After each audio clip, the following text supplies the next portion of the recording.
नमस्कार दोस्तों। मैं अनमोल दुबे और स्वागत है आपका बुक वाला की खास पेशकश लेखक संवाद में। आज लेखक संवाद में बड़े ही चर्चित लेखक नवीन चौधरी हमारे साथ होंगे और उनसे हम बात करेंगे उनकी दोनों किताब जनता स्टोर और ढाई चाल के बारे में। मैं इन दोनों किताबों के बारे में बातचीत करूं उससे पहले मैं आपको थोड़ा नवीन जी के बारे में बता देता हूँ। नवीन जी मार्केटिंग फील्ड से जुड़े हुए व्यक्ति हैं और दैनिक जागरण, अमर उजाला, आदित्य बिरला ग्रुप ऐसे तमाम समूह से जुड़े रहे हैं। फिलहाल फुल टाइम लेखन में अब आ गए हैं और फुल टाइम लेखन को अपना समय दे रहे हैं। ढाई चाल जिस किताब के ऊपर आज हम बात करेंगे वो उनकी दूसरी किताब है और एक किताब एक घनघोर राजनीतिक किताब है, ऐसा उन्होंने कहा है। इसके अब किताब को आप खोलेंगे तो सबसे पहले आपको यही लिखा मिलेगा कि एक घनघोर राजनीतिक कथा। एक किताब राजनीतिक कथा है, छल प्रपंच, धर्म, जाति, मीडिया, बलात्कार, सत्ता की हिस्सेदारी, तमाम ऐसे मुद्दों पर इस किताब में बातचीत की गई है जिस किताब के बारे में हम बात करेंगे। तो सर बहुत बहुत स्वागत है आपका हमारे इस खास कार्यक्रम में। धन्यवाद अनमोल। सर सबसे पहले तो हम बात करें तो जैसे ढाई चाल और जनता स्टोर की हम बात कर रहे हैं तो इनके जो टाइटल हैं वो ही अपने आप में बहुत रोचक है। तो आपको ये नाम कैसे सूझे, सबसे पहले तो मैं यही जानना चाहूंगा।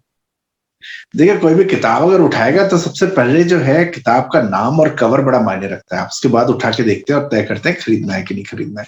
तो नाम तो रोचक होना चाहिए, ये शुरू से पता है अपने को। अब ये नाम कहाँ से आए, तो जनता स्टोर जो है ये राजस्थान विश्वविद्यालय के पास एक मार्केट है जहाँ की लड़के जाते हैं, बैठते हैं। तो वहां से एक आइडिया शुरू हुआ कि कौन से ऐसे अड्डे हैं जहाँ यूनिवर्सिटी के बच्चे बैठते हैं, क्योंकि जनता स्टोर जो है छात्र राजनीति की कहानी है। तो कई नाम आए जिसमें जनता स्टोर भी एक नाम था, तो 3-4 अड्डों में से एक नाम ये।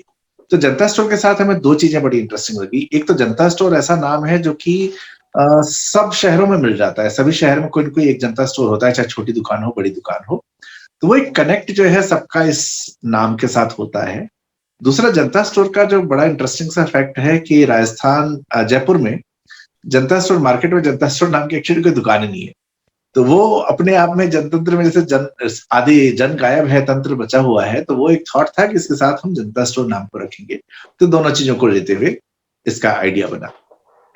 ढाई चाल जो है वो तो शतरंज की चाल है, और घोड़ा जब किसी को शह देता है तो घोड़ा जो है वो कभी उसकी शह लगने के बाद वहां से राजा को जगह ही छोड़नी पड़ती है। या तो कोई घोड़े को मार दे या राजा जगह छोड़ दे, लेकिन प्राय घोड़ा ऐसे मरने के लिए तो नहीं जाएगा, वो अपनी जगह देख के ही जाता है। तो जब इस कहानी ढाई चाल की लिखी जा रही थी तो इसके भी सारे पात्र जो है उसी राजनीतिक शह मात के खेल में है, और हमेशा कोई एक घोड़े की तरह किसी को इस्तेमाल कर रहा है जो कि इस्तेमाल करके अपने अपोनेंट को शह देता है, और जहां से अपोनेंट को बचने के लिए रास्ता ही जगह ही छोड़नी है। तो इस विचार के साथ लगा कि ये नाम ढाई चाल जो है वो उस कहानी को जस्टिफाई भी करेगा। तो ये सोचते हुए हमने ये दोनों नाम रखे थे।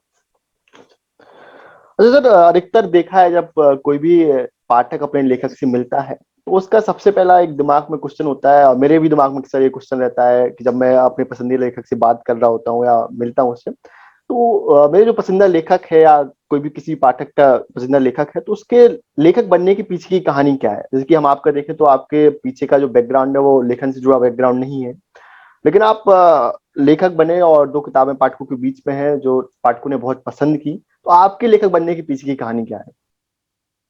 यार ये मजाक मजाक में हो गया था, मतलब कहानी सुनाते थे दोस्तों को, तो सुनाने से शुरू हुआ कि यार इनको लिखा क्यों ना जाए। ब्लॉगिंग का दौर था, तो ब्लॉगिंग के साथ जब शुरू किया तो एक राइटिंग का जो होता है ना चस्का लगना, वहां से राइटिंग का चस्का लगा कि किसी चीज को लिखने में भी मजा आ रहा है। तो उसको लिखने का जो मजा आना ब्लॉगिंग से शुरू हुआ, उसके साथ अपने को ये समझ में आया कि हम ठीक से नहीं लिख पा रहे, क्या हम शब्दों का चयन कर रहे, दूसरे कैसा लिखते हैं, ये भी चीजें दिखती थी। तो उसके साथ तो ब्लॉगिंग ने एक्चुअली मेरे राइटिंग को थोड़ा सा, जिसको कहते हैं इम्प्रूव करना। हालांकि बहुत से लोग कह सकते हैं कि नहीं राइटर लिखते ही क्या है, वो ठीक है, उनकी बातें अपनी जगह है, लेकिन जो राइटिंग है इम्प्रूव करना, कि कैसे आप वाक्य बनाते हैं, कैसे आप एक घटना को डिस्क्राइब करते हैं, ये सारी चीजें ब्लॉगिंग के जरिए 8-9 साल लगे ऐसे, जिसमें कि मुझे लगा कि राइटिंग जो है उसको मैंने एक तरह से आत्मसात किया कि हाँ ऐसे लिखा जाए, किस तरीके से इसको पढ़ा जाए, किस तरह से इसको अपनी चीजों को दिखाया जाए। तो ये जो थॉट प्रोसेस था ये ब्लॉगिंग के जरिए बना। और जब ब्लॉगिंग हुई तो उसके बाद कहीं ना कहीं वो दोस्त ही चढ़ाते हैं आपको सबसे पहले कि भाई तू किताब लिख दे। तो दोस्तों ने चढ़ाया किताब लिख दे, और यही समय था जब यूनिवर्सिटी की राजनीति, देश की राजनीति में बहुत सारे चेंजेस हो रहे थे।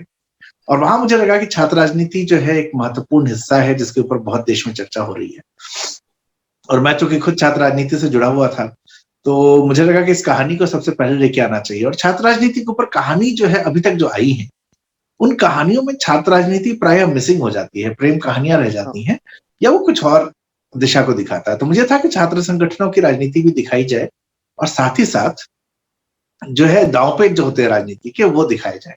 तो उसको रखते हुए किताब की शक्ल जो है धीरे धीरे, क्योंकि राइटिंग का एक फ्लेयर आ चुका था ब्लॉगिंग से, तो वहां से वो किताब की तरफ यात्रा हुई। और जब पहली किताब चल गई तो मुझे लगा कि अब दूसरी भी लिखी दो यार, जब एक हो गया तो दो किताबें हो गई इस तरह से।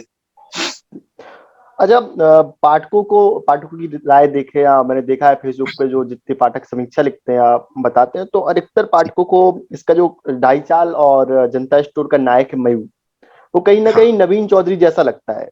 तो जी, आप इस बात से कितने वो रखेंगे कि नवीन चौधरी और जनता स्टोर का नायक मयूर कुछ हद तक एक से है? देखिए रियलिस्टिक कहानियों में क्या होगा कि कहानी के पात्र आसपास से ही लोग उठाते हैं, हम आसपास से चीजों को देखते हैं। तो उसमें मतलब नवीन चौधरी शायद कहीं कहीं दिखेगा, मतलब मुझे भी बाद में जब कहा गया तो मैंने पढ़ा तो मुझे भी लगा कि शायद कहीं झलक है, लेकिन वो 100% ऐसा नहीं है। कई बार ये झलक शायद इसलिए दिखती होगी कि यार चुनाव लड़ा हुआ हूं मैं भी यूनिवर्सिटी का, वो भी चुनाव लड़ा हुआ है, हाजिर जवाब है, तो कई जगह पे मेरी हाजिर जवाब ठीक ठाक सी है। तो शायद वो कुछ एक ट्रेट्स होते हैं पात्र के जो कि आपको दिखते हैं कि ये लेखक के साथ ही तो नहीं है, और वो जुड़ता चला जाता है। तो मुझे लगता है कि उसकी वजह से शायद कुछ एक ऐसे ट्रेट्स मैंने डाले जो संभवतः मेरे हों। पहली किताब लिखते टाइम तक ये भी था कि क्या मैं किसी चीज को बोलूंगा या कोई पात्र बोलेगा तो कैसे बोलेगा। तो मैं उस डायलॉग को कई बार अपने दिमाग में बोला करता था कि यार ये विलन टाइप का, तो ये इस चीज को कैसे बोलेगा, और ये अच्छा, अगर अच्छा लड़का है तो कैसे बोलेगा। तो वो जो है उस फ्लो में मुझे लगता है कई बार शायद वो कहानी लिखते हुए ऐसा होता होगा कि मैं हीरो का जो पात्र है वो कुछ इसी तरीके से लिखा गया जैसे मैंने किया। कहीं ना कहीं जिंदगी की कुछ चीज ऐसी हो गई जो कि लगता है कि मैच हो रही है। ढाई चाल में भी जो है वो मीडिया में काम कर चुका है, मैं मीडिया में काम कर चुका हूँ, ब्रांडिंग का हिस्सा है। तो वो शायद उसकी वजह से कई बार वो कनेक्शन सा महसूस होता है। तो आप कह सकते हैं कि थोड़ा बहुत उसका पोर्शन शायद मेरे से मिलता हो, लेकिन ऐसा नहीं है कि वो पूरी तरह से मेरे जैसा है। अभी जैसे कि आप बता रहे थे कि जब कोई व्यक्ति कहानी लिखता है तो अपने आसपास से पात्र उठाता है। जब इस किताब को पढ़ते हैं, दोनों किताबों को हम पढ़ते हैं, तो देखते हैं कि इसके जो पात्र हैं वो बहुत ही मजेदार और अच्छे पात्र हैं, जिनको पढ़ने में लगता है कि हमारे आसपास के पात्र हैं, उनके साथ व्यक्ति जुड़ जाता है। तो आपने पात्र कैसे बनाए या कैसे गढ़े पात्र? पात्रों को गढ़ने का देखिए, हीरो होगा, विलन होगा, कुछ इसके सहयोगी होंगे, ये तो एक बेसिक फैक्टर है, तो आपको पता है कि ये है। अब यहाँ भी कहीं ना कहीं मेरे अपने जो अनुभव हैं और जो मैं चीजों को ऑब्जर्व करता हूँ वो बड़ा मायने रखता है वहां पे। मैंने बहुत बार देखा कि हीरो और विलन तो आपने एक बना दिए, लेकिन आपकी जिंदगी में ऐसे बहुत सारे लोग होते हैं जो कि आपके हीरो या विलन बनने में उनका बहुत बड़ा रोल होता है। वो रोल एक दिन का, एक घंटे का, एक मिनट का हो सकता है, और वो कई सालों का भी हो सकता है। एक आदमी कभी आपकी जिंदगी में कोई आता है जो आपकी पूरी जिंदगी को बिगाड़ देता है। वो आपने मीम देखा होगा ना कि गुरु की सलाह, वो एरो इधर से जा रहा है, और माता हाँ। पिता की सलाह इधर, और दोस्त की सलाह किस तरह से अंदर जाती है।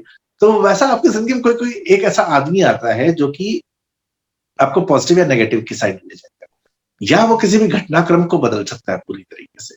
तो ये जो है, मुझे ऐसे लोग बड़े अट्रैक्ट करते हैं जो कि कुछ समय के लिए कहानी में आते हैं और किसी की कहानी को पूरा बदल देते हैं। तो जब मैं दोनों ही पात्रों को लिखते टाइम मुझे ऐसे लोग, मैं ढूंढने लगा कि कौन इसको बहुत स्ट्रांग बना सकता है। मयूर को स्ट्रांग बनाने के लिए कौन है? मयूर के अंदर जो हिडन टैलेंट है नायक होने का, छात्र राजनीति को समझने का, वो उसको बताने वाला राघवेंद्र है।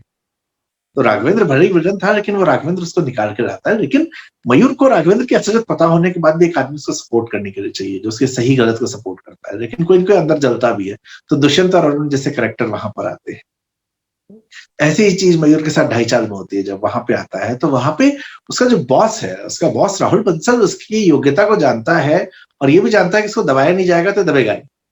तो वो उसको कई बार वहां पे दबाता है। तो राहुल बंसल का रोल भले ही छोटा हो, लेकिन वो उस नायक को गढ़ने में मदद करता है। तो आप जब भी कोई पात्र गढ़ेंगे, अगर आप ये देखें कि आपके नायक को या आपके खलनायक को या उस पूरे घटनाक्रम को कोई एक ऐसा व्यक्ति जो कि पूरा ट्विस्ट दे सके, ऐसे व्यक्ति को अगर आप आइडेंटिफाई करके कनेक्ट करेंगे तो पात्र आपका अपने आप दमदार हो जाएगा, चाहे वो थोड़ी देर के लिए ही है। जनता स्टोर का एक पात्र है प्रशांत दीक्षित, जिसको लोग बड़ा पसंद करते हैं। प्रशांत जेल में है कुछ समय के लिए, लेकिन वो जेल में आके जिस तरह से अपनी प्रेजेंस दिखाता है और पूरे घटनाक्रम को, वो एक घटना से उसकी पूरी घटनाक्रम चेंज हो जाती है। तो प्रशांत उस एक घटनाक्रम की वजह से अपने आप एक स्ट्रॉन्ग कैरेक्टर बन के निकल आता है। तो मुझे हमेशा ऐसे पात्र बड़े पसंद आते हैं कि जो आए और कहानी को ट्विस्ट कर दें।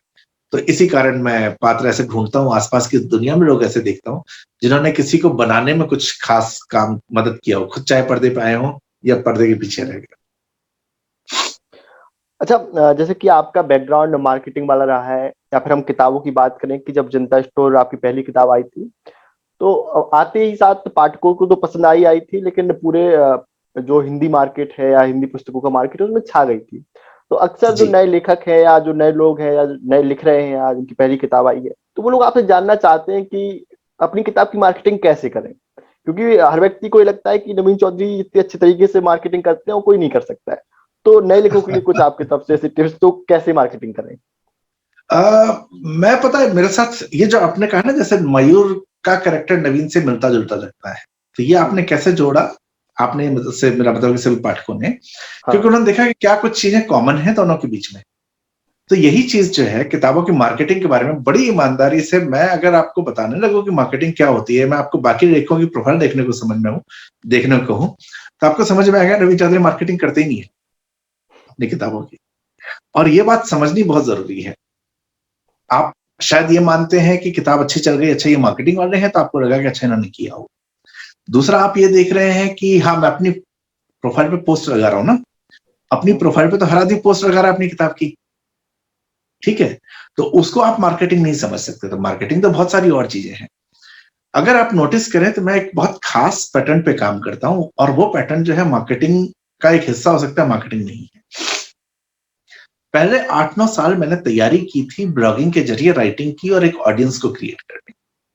वो ऑडियंस जब क्रिएट हो गई, वो ऑडियंस पहली किताब पे भरोसा दिखाती है। जब पहली किताब आती है तो भरोसा दिखा के खरीदती है।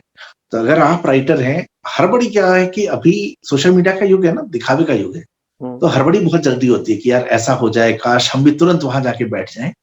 लेकिन आप ये देखिए कि मेरी जर्नी 2009 से शुरू हुई है, आप मुझे 2019 में देख रहे हैं स्टेज पे बैठते हुए या पॉपुलर होते हुए, लेकिन वो 10 साल की जर्नी पीछे की है। तो जो भी राइटर बनना चाहते हैं, मैं उनको हमेशा ये सजेस्ट करूंगा कि अपने एक ऑडियंस को तैयार करने की कोशिश करें। ये ऑडियंस आप ब्लॉगिंग से करें, किसी ऑनलाइन साइट पर लिख के करें, किसी तरह कहीं किसी प्रतियोगिता का हिस्सा बने, किसी मैगजीन में लिखें। ये हमेशा कि आपको पाठक वर्ग देगा, ये आपको ये भी बताए उन लोगों के बीच पहचान भी देगा जो कि साहित्य से जुड़े हुए। तो जब भी आपकी किताब आएगी वो आपको मदद करेगा। इस चीज ने मेरी मदद की थी। दूसरी चीज है कि एक आत्ममुग्धता अपने लेखन से बचनी चाहिए। अगर मैं किताब की आलोचना बहुत कम हुई है, लेकिन अगर आप मुझे कहेंगे मैं अपनी किताब की आलोचना आपको करके बताना शुरू कर दूंगा कि इसमें क्या है, क्या गड़बड़ है, क्या गड़बड़ है, जो आपको आइडेंटिफाई नहीं हुआ होगा। तो ये जो चीज है, ये आइडेंटिफाई करना आपको बहुत जरूरी है कि आप जो लिख रहे हैं किसके लिए लिखा जा रहा है, क्यों लिखा जा रहा है, और क्या वाकई वो समझ में आ रहा है, क्या वो वाकई पसंद आने वाला है। ये बातें दो तरीके से हो सकती हैं। या तो कोई आपको जो है सलाह दे देगा कि एक मिनट मुझे बस दीजिएगा, एक कुछ बीच में आ गया था। मैं विजिबल हूँ अभी? नहीं अभी तो अब आ गए हैं अभी। जी जी। तो जो दूसरा साइड है जहां हम बात कर रहे थे कि एक तो आपकी ये पहचान हो गई है, अब आप जो राइटिंग कर रहे हैं उस राइटिंग के अंदर ये हर लेखक को पता होना चाहिए वो किसके लिए लिख रहा है। मैं अपनी कहानी किसी भी ऐसे व्यक्ति के लिए जो बहुत ज्यादा साहित्यिक हो, बहुत साहित्यिक भाषा पढ़ते हो, बहुत ज्यादा साहित्यिक कहानी चाहते हो, उनके लिए नहीं लिखता। मैं उनके लिए कहानी नहीं लिखता जिनको की 4 पन्ने की कहानी 300 पेज में चाहिए। ऐसे ऐसे बहुत सारे साहित्यिक उपन्यास हैं, और वो जो है एक उसको पढ़ने का एक अलग टेस्ट है। लेकिन कुछ कहानियां फास्ट पेस होती हैं, मुझे फास्ट पेस कहानियां पसंद है। मुझे वो यूथ को पढ़ाना है जिस यूथ को मुझे लगता है कि राजनीति की समझ तुलनात्मक रूप से कम है। मुझे उस यूथ को पढ़ाना है जिसकी जिंदगी बड़ी फास्ट है, जो किताब का पहला पन्ना खोलेगा उसके व्हाट्सएप पे मैसेज आ जाएगा, वो व्हाट्सएप खोलने की जगह मेरी किताब ही पढ़े, मुझे ये पता है। तो जब मैं लिखता हूं तो अपनी भाषा का चयन मैं इसी हिसाब से करता हूं। तो ये आपको तय करना है कि आप क्या करना चाहते हैं। अगर आप एक साहित्यिक सेगमेंट के लिखना चाहते हैं, उसकी भाषा अलग हो। आप किस सेगमेंट के लिखना चाहते हैं उसकी भाषा अलग होगी। और मेरे को ये गलतफहमी बिल्कुल भी नहीं है कि मैं एकदम साहित्यिक भाषा लिख सकता हूँ, तो ये भी आपको पता होना चाहिए। तो ये जो चीजें थी, इन चीजों ने क्या किया, कंटेंट को भी स्ट्रांग बनाया। और जब वो पाठक जो 9-10 साल में बने थे, उनको जब एक अच्छा कंटेंट मिल गया, तो उन्होंने उसके बारे में बात करनी शुरू की कि ये अच्छा है, ये पढ़ा जाना चाहिए। और बाकी कोई चीज काम नहीं करती दोस्तों। आप मीडिया में जाएंगे, रिव्यू आ जाएगा, रिव्यू आने से शायद 2-4 कॉपी बिक जाए, इससे ज्यादा फर्क नहीं पड़ता। लेकिन एक आदमी जब कहता है कि किताब अच्छी है, तो उससे 3-4 कॉपी बिकने के चांस ज्यादा होते हैं हमेशा। और उसके कहे हुए आदमी ने, किसी ने भी किताब पढ़ी है, उसके कहने से भी आपकी 2 किताबें और बिक जाएंगी। तो ये जो चीज है, कोशिश करें कितना बढ़िया लिखा हुआ हो, लोग उसको पढ़ के खुद ही कहें कि अरे मजा आ गया।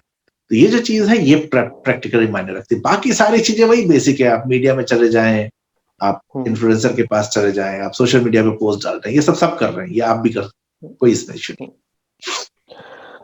इसके अलावा एक चीज अभी आपने जैसी बात की कंटेंट पे की, कंटेंट पे विशेष ध्यान देने की, तो अक्सर व्यक्तियों ने जो किताब पढ़ी है उन्होंने कहा है कि चाहे बड़े साहित्यकार हो या मेरे जैसे नए पाठक हो, अधिकतर लोगों ने यही कहा है कि किताब में शोध बहुत ज्यादा किया गया है और शोध के बाद किताब, कई सारे फैक्टर्स इसमें दिखते भी हैं। मैंने पढ़े भी, आपके कई इंटरव्यू देखे जिनमें उन शोध पे बात हुई।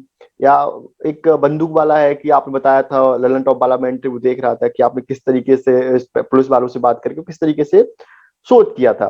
तो मैं ये जानना चाहता हूँ कि आप किस प्रकार से शोध करते हैं, किस तरीके से आप इन चीजों को ढूंढते हैं कि इसको हम किस तरीके से इस पर गहन शोध करें कि ये इतना उभर के आए। ये जो चीज है, बेसिक रिसर्च के लिए बड़ा बेसिक सा प्राइमरी और सेकेंडरी रिसर्च हम करते हैं। तो मैं प्राइमरी और सेकेंडरी रिसर्च दोनों ही करता हूँ। प्राइमरी रिसर्च के अंदर हुआ जहां आप लोगों से जाके मिलते हैं, उनसे मिलके बात करते हैं। तो जैसे हथियार की बात थी, तो मैंने वहां पे बात की पुलिस वालों से, उनसे समझने की कोशिश की। उस गाय का जो मुद्दा है, उस गाय के मुद्दे को समझने के लिए उस एरिया में घूम के वहां के लोगों से बात करके समझना चाहा कि क्या होता है। और सेकेंडरी रिसर्च में है जहां आप इधर उधर से इंफॉर्मेशन लेते हैं किसी और सोर्स से।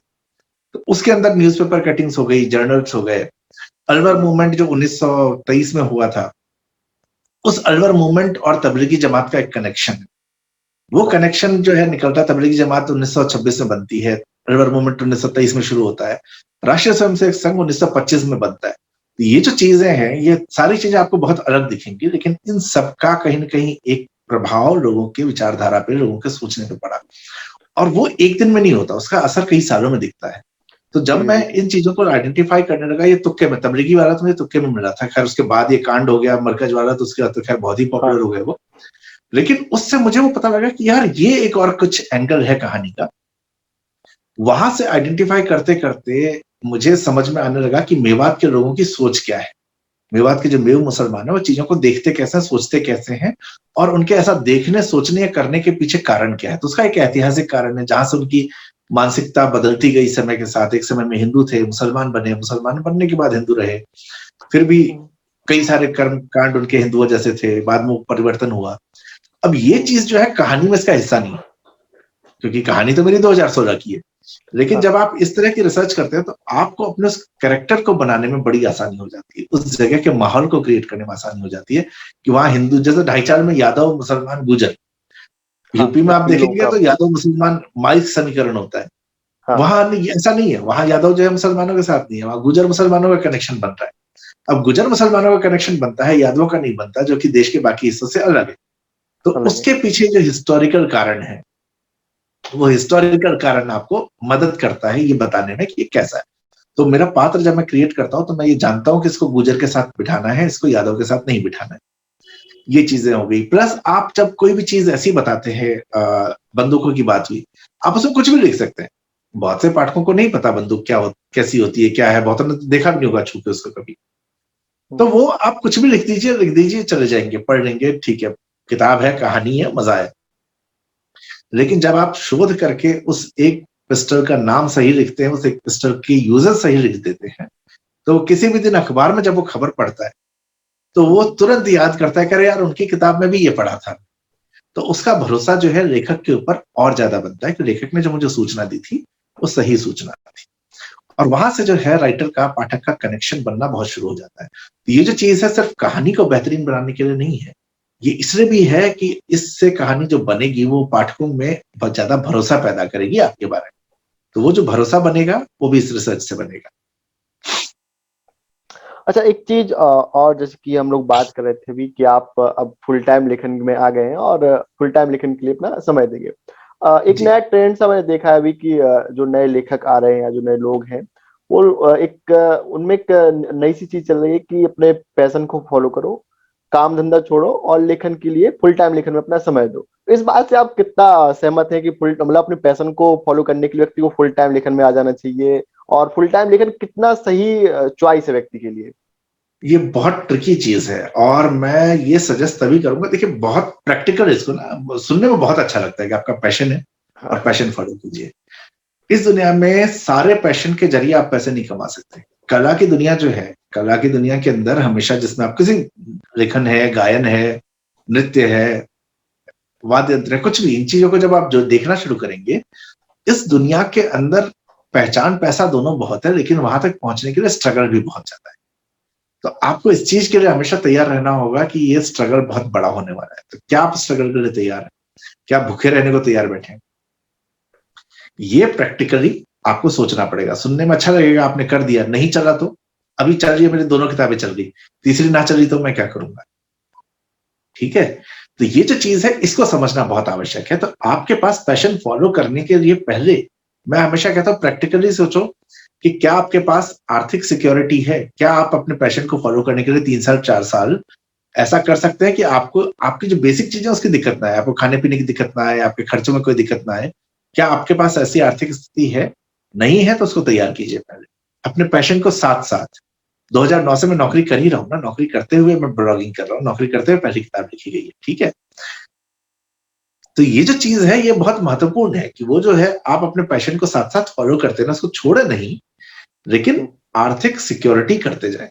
मैं आज से अगर कुछ न करूं, कुछ भी न करूं, और जितना मैं खर्च हर महीने नौकरी में रहते हुए करता था उतना ही खर्च करूं, तो मुझे अभी 3 साल तक कोई दिक्कत नहीं आने वाली।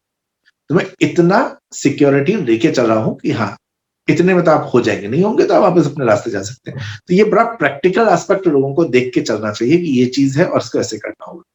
दूसरा तरीका है कि इसकी शुरुआत बहुत शुरुआती दौर में कर दी जाए। आप ऐसे दौर में शुरू कर दें जब आपको संभालने के लिए घर वाले बैठे हैं, आपको संभालने के लिए बहुत सारे और लोग हैं, और वो जो 3 4 5 साल का स्ट्रगल है, उस 3 4 5 साल के स्ट्रगल के बाद जब आप सक्सेस की तरफ जाने लगे, तब तक आप एक सही उम्र में हो। मान लीजिए आपने 22 23 साल की उम्र से शुरू कर दिया लिखना, और आप 28 29 तक में एस्टेब्लिश हो सकते हैं। संभावना पूरी है कि अगर आप ठीक लिख रहे हैं तो आप एस्टेब्लिश हो जाएंगे। और बाई चांस आप नहीं हुए, अगर आपको 2 साल में लगा कि नहीं यार ये नहीं बन रहा है, तो आप कम से कम नौकरी की दिशा में जा सकते हैं या कोई और करियर चुन सकते हैं, ये वक्त रहेगा। तो प्रैक्टिकल होके सोचना है। ये किताबों में बहुत अच्छा लगता है, बहुत अच्छा सुनने में लगता है। अगर आज मेरे को खर्चा चलना बंद हो जाए तो मुझे दिक्कत होगी। मेरे को जो जब मैंने छोड़ा था, डिसाइड किया था मैं फुल टाइम राइटिंग करूंगा, तो मेरे हाथ में इतने प्रोजेक्ट्स थे कि ये जो मैं 3 साल कह रहा हूँ उसके अलावा अभी 1 साल तक का जो मेरी सैलरी के आसपास का अमाउंट मुझे मिल जाएगा। तो मेरे खर्चे जो है प्रोजेक्ट्स मेरे हाथ में आने के बाद मैंने तय किया कि मैं नौकरी छोड़ूंगा, और वो प्रोजेक्ट के बाद अगर दूसरा नहीं मिला तो मुझे आर्थिक तौर पे दिक्कत नहीं आएगी। इस बीच में अगर ये चला तो हो जाएगा। तो ये जो है प्रैक्टिकली इसको सोचिए, अपने पैशन को फॉलो कीजिए, लेकिन आर्थिक सिक्योरिटी इंश्योर कीजिए, क्योंकि अर्थ बहुत बड़ी चीज है इस दुनिया में, और हमारा हर चीज अर्थ से चलता है। सब कहने की बातें होती है कि जो कॉमरेड कहते हैं ना कि समाजवाद ले आओ और पूंजीवाद खत्म करो, वो पैसे के पीछे भागे। तो ये दुनिया पैसे के पीछे एंड ऑफ द डे भाग रही है। आपके खर्चे आपको कितने करने ये आपको तय करना है। आपको अपना पैशन फॉलो करना है तो आपको इंश्योर करना है कि आप अपने खर्चे इतने न पालें कि यार कम खर्चे में आपका काम ना हो सके। उन चीजों को ध्यान रखिए, अपने पैशन को अपने काम के साथ फॉलो करते रहिए, और जब आपको लगे कि अब एक सही समय है, आप उसको छोड़ दीजिए। और अगर ऐसा नहीं है तो बहुत शुरुआत में ही शुरुआत कर दीजिए, लेकिन बहुत शुरुआत में शुरुआत तभी करिएगा जब आपको पता है कि हाँ आप ये कर सकते हैं। आत्ममुखता से बचिएगा कि अरे यार राइटर ही बन जाएंगे। कई बार क्या होता है हम झूठ भी बोलते हैं, और ये इस उम्र में जो है ना 20 22 की उम्र में क्या होता है हम खुद से झूठ बोलते हैं कि यार मेहनत नहीं करनी, कह देंगे अच्छा ये कर लेते हैं। मेरे पास बहुत से लोग आते हैं कि भैया फेसबुक चला लेंगे, कुछ बता दीजिए सोशल मीडिया मार्केटिंग की, और उनको कंटेंट लिखना नहीं आता है। सोशल मीडिया मार्केटिंग अपने आप में अलग खेल है पूरा का पूरा, तो उसके लिए अलग टेक्नोलॉजी है। तो वो ऐसा नहीं है कि फेसबुक पे बैठ के वहां धंधा कैसे है लिख दिया और फेसबुक मार्केटिंग, वो नहीं होता है, वो दुनिया अलग है। तो वो मुझे रियलाइज हुआ कि वो उस चीज को नहीं सीखना चाहते, लेकिन उनको चाहिए कि यार उनको लग रहा है कि फेसबुक बैठ के पोस्ट लिख देंगे तो हमारे को पैसे मिल जाएंगे। ऐसा नहीं होता। तो हर चीज में एफर्ट्स हैं। तो आप जो है पहले आर्थिक सिक्योर हो और साथ साथ अपने पैशन को मजबूत करते रहें, और फिर उसके बाद जब समय आए उसको छोड़ के पूरी तरह से काम करें। ढाई चाल और जनता स्टोर को जब देखते हैं तो जनता स्टोर का पहला पार्ट हम कह सकते हैं, दूसरा पार्ट ढाई चाल है। लेकिन जब ढाई जी चाल कहानी खत्म हो रही होती है तो अंत में ऐसा कहीं ना कहीं लगता है कि इसके बाद एक तीसरा पार्ट आ सकता है, आ गुंजाइश सकता ऐसी छोड़ी है आपने। तो क्या इसका है। जी तीसरा पार्ट आप लाएंगे? देखिए, मेरा प्लान तो दूसरा पार्ट भी लाने का नहीं था जनता स्टोर का। हम्म, ठीक है, वो कहानी अपने आप में पूरी थी, ढाई चाल अपने आप में पूरी है, लेकिन हाँ। जब उसमें मयूर गायब हुआ तो मुझे लगा कि मयूर गायब हुआ तो वापस भी आ सकता है। हम्म, तो जब अगली कहानी बनी तो वो बन गया। तो जब इस कहानी को भी खत्म कर रहे थे तो खत्म करते वक्त मुझे लगा कि यार, जहां ये खत्म कर रहे हैं, ये संभावना है कि कहानी यहां से आगे बढ़ सके, और अगर आगे ना भी बढ़े तो ये कहानी अपने आप में पूरी है, तो किसी पाठक को ये नहीं लगता कि यार कुछ आगे आना बाकी था। तो वो स्कोप जरूर है। मैं ये नहीं कहूंगा कि मैं नहीं लिखना चाहूंगा, लेकिन मेरे पास अभी कोई प्लॉट मेरे दिमाग में नहीं है कि आगे कहाँ जाएगा। लेकिन मैंने उसको इतना जरूर छोड़ा है कि अगर मैं इसी कहानी को आगे ले जाना चाहूँ तो संभावना पूरी है कि इसके कुछ पात्रों को लेके कहानी आगे चली जाए। अच्छा, हम लोगों ने अभी बात की कि इसकी कहानी की आपने शोध कैसे किया, आपने इसके पात्र कैसे बुने, लेकिन एक जो सवाल मैं पर्सनली आपसे जानना चाहता हूँ, जब ये दो कहानियां आप लिख रहे थे इसमें गहन शोध हमें दिखता है, घोर राजनीति दिखती है। और राजनीति इस तरीके की है कि कहीं का व्यक्ति, मैं जयपुर राजस्थान कभी नहीं गया हूँ लेकिन मैं झांसी में बैठे राजनीति से कनेक्ट कर पा रहा हूँ। तो जब ऐसी कहानियां आप लिख रहे थे तो इसमें सबसे ज्यादा समस्याएं आपको किस समय आई, किन चीजों में आपको सबसे ज्यादा समस्या का सामना करना पड़ा? देखिए, सस्पेंस है ना सब में, तो वो सस्पेंस बना रह जाए। और चूंकि इतनी इस किताब में कोई एक घटना पे, कहीं मेरी दोनों किताब में किसी एक घटना पे कहानी नहीं चलती है। घटनाएं बहुत सारी सही होती कहते हैं, हैं। बहुत तेजी से होती हैं, अलग अलग लोगों के साथ होती हैं। तो उन सबको जो एक साथ बुन के एक जगह पे लाना, कि वो एक जगह हम्म, आए और उसके बाद वो एक ही ऐसा लगे कि जैसे होता है ना, माला में मोती है अलग अलग, तो उनको आपको एक हम्म, माला में पिरोना है।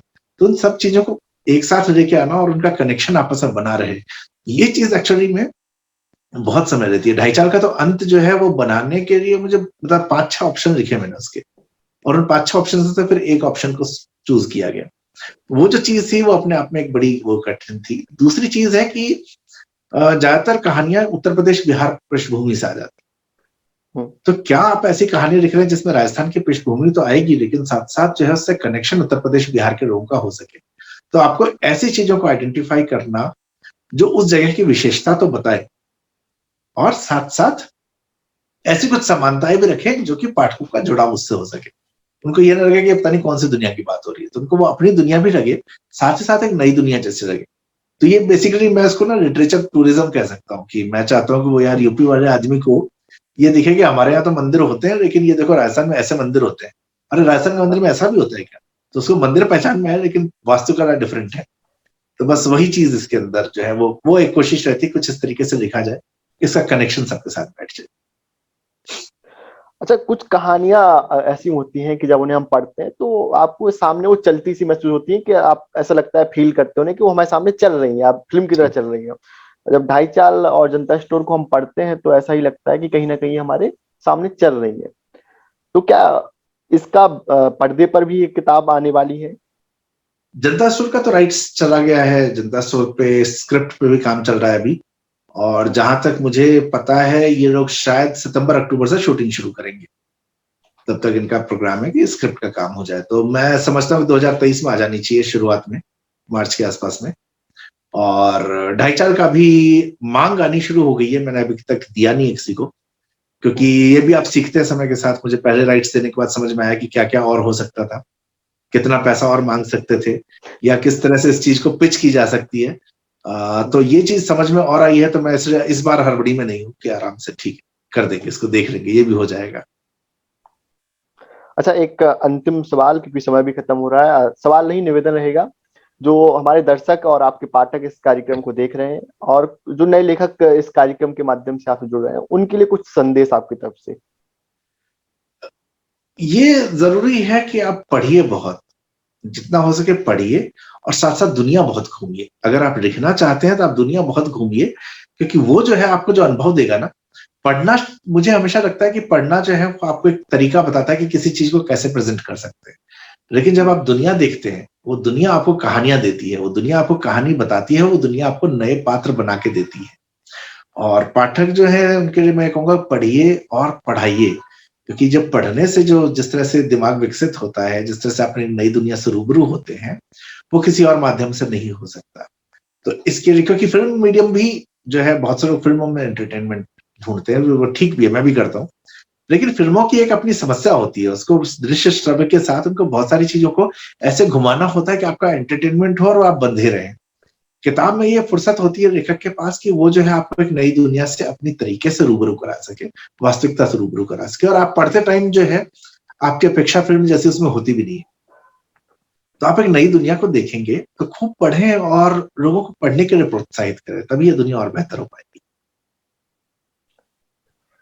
तो दोस्तों, ये थे हमारे साथ जनता स्टोर और ढाई चाल के लेखक नवीन चौधरी जी। जनता स्टोर और ढाई चाल दोनों किताब ही राधा कृष्ण के उपक्रम फंडा से आई हैं। ये किताब अमेजोन, फ्लिपकार्ट, जनता और राधा कृष्ण और राजमंगल और राजकमल की वेबसाइट पे उपलब्ध है। इसके अलावा हम सबके चहेते दिनकर पुस्तकालय पे भी किताबें उपलब्ध है, तो इन किताबों को खरीदिए और पढ़िए और बताइए कि कैसी लगी। सर, आपका बहुत बहुत धन्यवाद हमें अपने बिजी शेड्यूल में से समय देने के लिए। शुक्रिया। धन्यवाद अनमोल, नमस्ते।